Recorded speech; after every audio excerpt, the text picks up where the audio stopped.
Hello, this video is directed primarily at so-called native people in the so-called United States. Turtle Island, I would prefer to call it, so would a lot of people.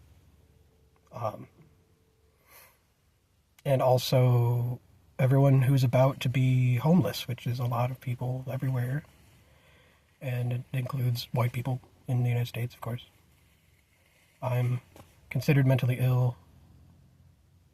I have been homeless for the majority of my adult life, and I've had shelter for most of it, but I'm still basically homeless. It's like there's nowhere for me to go, and there's nowhere for anyone to go.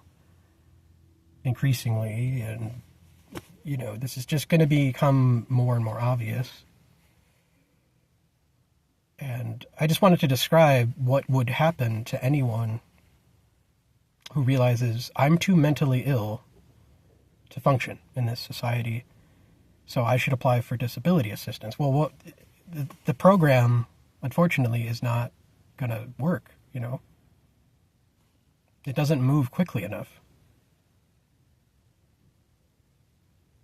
For one, I mean, there are a lot of problems. There are a lot of problems with the system, but basically what happens when you apply for disability assistance? Well, a disability attorney first will represent you, and they make on average $38,000 a year, which is not enough in the United States. I mean, I live in Michigan, Gitchigami, historic homeland of the Anishinaabe and the Iroquois and the Menominee and Cree, and that doesn't matter. This place is going to be taken by an increasingly smaller group of wealthy people. That's what's going to actually happen. They don't care, of course, who has been here, who has who has called this home. They don't care that this is Turtle Island. They don't care that the lake that I'm looking at right now is Wawiyata, not Lake St. Clair misspelled. They think that the city down there is called Detroit. It's not Wawiatanong. It's not, they don't care. They don't care that Michigan is an Anishinaabe-Moan word. They don't care what Gitchigami means. And we can say, of course, that, it's because they're spiritually sick and everything. And that's true, but also it's a mathematical process. And there's a movement that I, in principle, agree with among Native folks of this continent called land back. I mean, it's a principle that's being that people are talking about all over the world for very obvious reasons. But the equally obvious reality is that white people aren't going to give land back. I would, right? In principle, I would, except I'm a homeless person, right? I'm white Jesus. Every homeless white person who says stuff like I say is basically white Jesus. And there was a masterpiece of a show called Reservation Dogs that was made, and it was 3 seasons. Unfortunately, because it needed to have been 4 seasons, it turns out. But this is an incredible show, and what is it about? Well, it's about 4 incredible teenage reservation kids. These wonderful, brilliant, still human kids who actually give a fuck, and they realize that their friend just killed themselves, and they care very deeply. They care a lot. And then they start to realize, though, that no one around them really officially gives a fuck. So they realize that they are themselves on a path to kill themselves, and they should probably do something about that. So they ask the question of, what did their friend do, or what did their friend hope would happen that didn't happen for them, that maybe could happen for the remaining people who have survived their friend? And they say, well, he wanted to get to Los Angeles and escape the reservation, so let's go do that. And then they make it to Los Angeles, and they realize that what is the experience here? It's one of nihilism, theft, violence, and widespread homelessness, which applies increasingly to white people also. And then they encounter, hilariously, white Jesus, who is played by, again, hilariously, the singer of Incubus, which is perfect. And it starts to sink into them that, the white people who claim to worship Jesus don't care about Jesus. this is Jesus.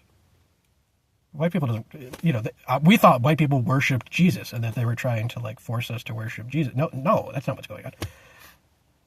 So they realize this is bad. This is worse than the reservation. And then they go back to the reservation. And then they do a beautiful thing, which is talk to people and form bonds with their elders and encourage mental healing. And it's a beautiful depiction of humans being human beings. And then the show is over. And unfortunately, the implied fourth season of the show would have to be the part where the United States government proves, as it was always going to, that the tribal nations don't own their reservations.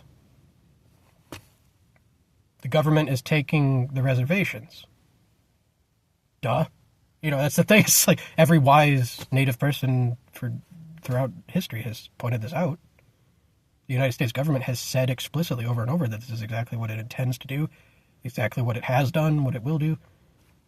And lo and behold, the government has just withdrawn all of the funding to the reservations.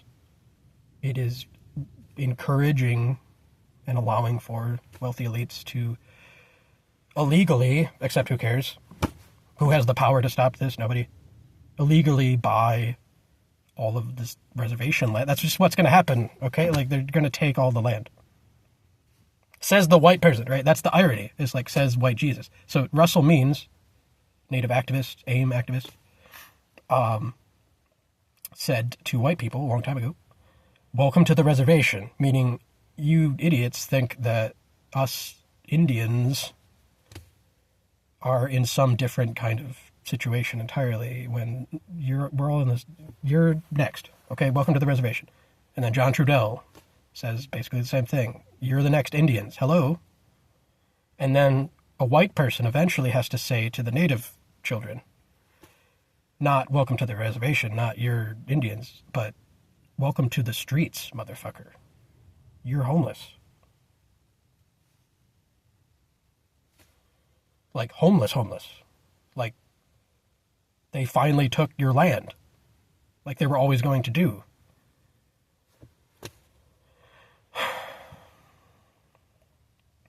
So land back is, of course, like a voice of reason amidst madness. However, there's no reason to expect this will ever happen because white people don't do this. And it's not because white people are the devil.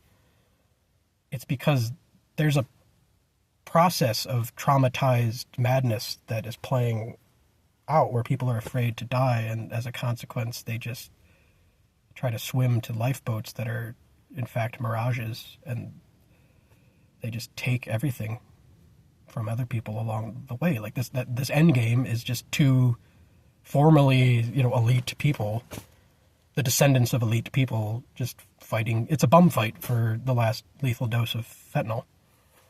And the stark reality is that X, this little boy, whose name is the letter X, just very disturbingly,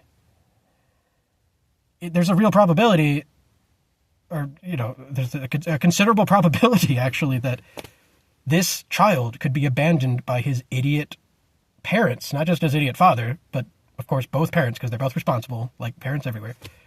He could be abandoned on Mars, right? So he will become, essentially, a crazy homeless person on Mars, not on Earth, right? I am extremely fortunate compared to either X or his descendants, if he is still not getting the message in time. I'm extremely fortunate compared to them, just like Native Americans who have experienced life on the reservation are technically very fortunate compared to anyone who has never had access to that, which would include homeless white people. It would obviously include a lot of black Americans, right? Like, however, it's the point is, this has never mattered. We all know this has never mattered. This was never, all these groups, all these tribes, all these ethnicities. It's basically it's overpowered chimpanzees versus bonobos, and the chimpanzees are bigger and more violent, and so they just kill the bonobos. And bonobos had, in many ways, life figured out 7 million years ago, but they have no solution as to how to avoid being exterminated by human beings, which is what is happening to them right now. They're being driven to extinction not by climate change, although that's part of it, not by, the destruction of their habitat, although that's part of it. They're being driven to extinction by humans just showing up and killing them, like hunting them. So bonobos have no answer to that part of the problem. And neither do Native American tribes, unfortunately. Neither does Israel, obviously. Israel was just homeless people. Who are the Jews? Homeless people. And then eventually they got so pissed off, right, that they just got violent about it and said, back the fuck off, which is exactly what homeless people do, right? Every homeless person experiences extreme stress, and a lot of them eventually start to like get a knife or something and try to defend themselves violently and aggressively. It's very common, right? So who are Palestinians? Homeless people. Who are the refugees fleeing northward all over the world, the migrants, the homeless people? Okay, like we're going extinct. The so-called economy is collapsing in upon itself to a singularity point. So-called civilization is collapsing in upon itself to a singularity point. The people who think that they're swimming to a lifeboat are in fact swimming to Mars, which is hilariously insane, but tragic, of course, because it's worse. I have to say this. It's worse on Mars. Just like I have to point out, like, it's worse in white society, so-called, than it was in Anishinaabe society. Like, it's worse, obviously. Just like the reservation kids go to LA and they realize, oh, this is worse. Well, that's exactly what's going to happen to Elon Musk and his progeny, should they ever make it to Mars, is they're going to be like, oh, shit. Right, this is worse. Duh. Right, like it becomes very obvious. So the economist Gary Stevenson is great. He's an excellent economist. I agree entirely with his mathematical arguments. I agree entirely with the logic by which he is concluding that you would have to tax aggressively the most wealthy of people to stop this process. There is no, or at least that is the only plausible, non-violent, not crazy-sounding sort of solution. But, of course, what is the probability of that happening?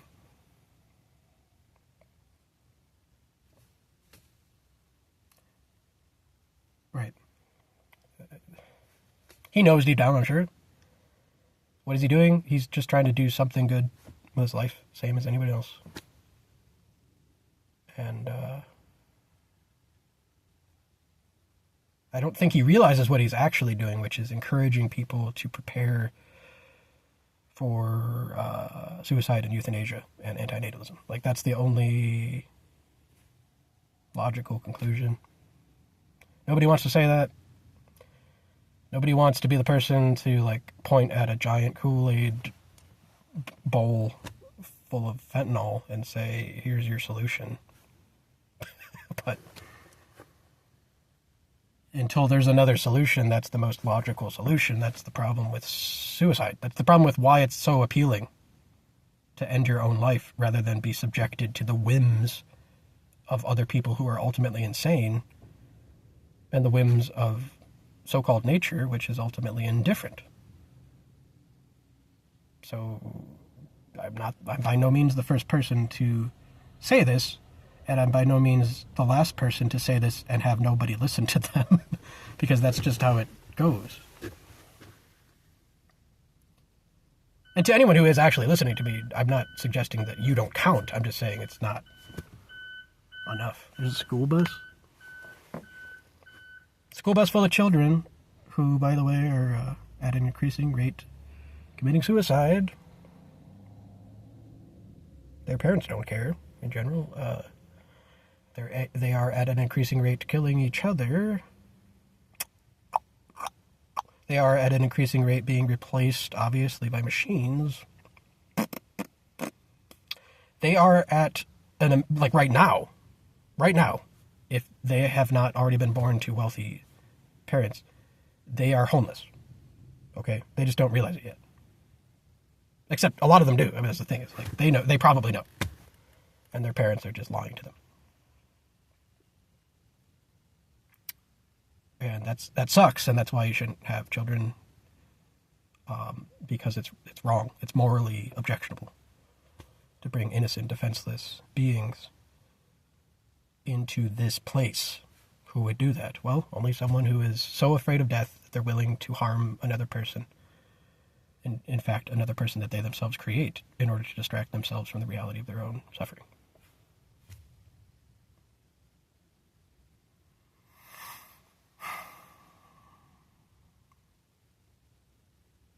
So, tax the rich, eat the rich. Yeah, I guess. Although, like, you got these Luigi Mangione Marvel movie characters who think they're... I don't know who these people are or what they think they're doing. But in my soul, and it's wrong to kill people, even if they're evil, in terms of their behavior. That tends to make things worse. It's understandable from a self-defense standpoint. It always has been. However, it's always still ultimately been traumatic and makes everything worse. Again, this is why there is no solution to the problem of self-defense on this planet. The answer as to how to defend yourself and take initiative and ensure that you're not destroyed by an opponent is to destroy yourself first before they get a chance to, because you're going to do a better job at it, aren't you? You're going to care more about that process than they will, won't you? And don't have children. Don't do that. Unfortunately, that's like the first thing that people instinctively do when they feel afraid, right? They feel threatened, is they create children to try to create an army, essentially, to protect them from the world. And that's wrong and cruel and shouldn't do that, but people do. Eventually we will all meet when we return to, and then you can call it whatever, right? Nothingness, Buddhahood, cosmic heat death, it doesn't, whatever. And there are no apparent problems there. At that state of being. You and I and everyone used to not exist, and as far as I can tell, that was fine. And we will eventually not exist, and that'll be fine. And in the meantime, shit is gonna not make any sense. It's going to not make any sense. We could say things like, well, the goal is to love each other. Yes, of course. But your attempt to do that is going to result in a bunch of stuff that doesn't make any sense still. And,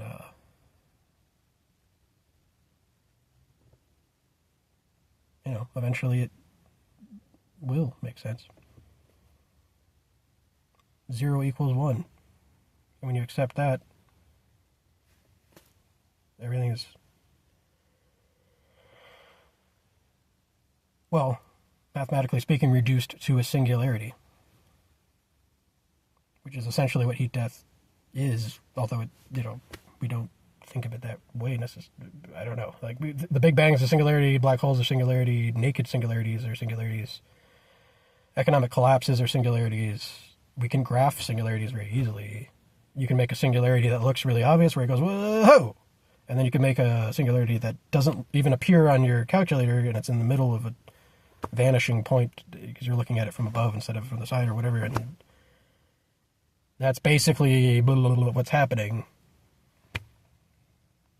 We are approaching a singularity, obviously. Again, I'm not the first person to say that. And I'm not the first person to say that everything gets crazy when you approach a singularity, but